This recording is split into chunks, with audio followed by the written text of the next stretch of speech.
Reported speech statements. Reported speech is when we tell someone what another person said. To do this, we can use direct speech or indirect speech. In direct speech, we often use a tense, which is further back in the past. For example, walked. Then the tense originally used, for example, walk. This is called back shift.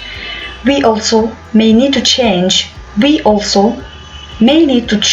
other words that were used, for example, pronouns, present simple, present continuous, and present perfect.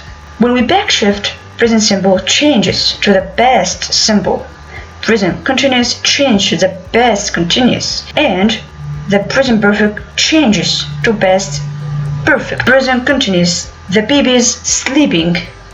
Past continuous, he told me the baby was sleeping. Present simple, I travel a lot in my job.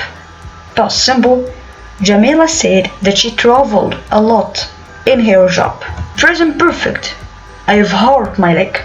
Past perfect, she said she'd hurt her leg, or she had hurt her leg. Past perfect, the past perfect doesn't change. I tried everything without success, but this is no medicine, is great. He said he tried everything without success, but the no medicine was great. Thanks for watching.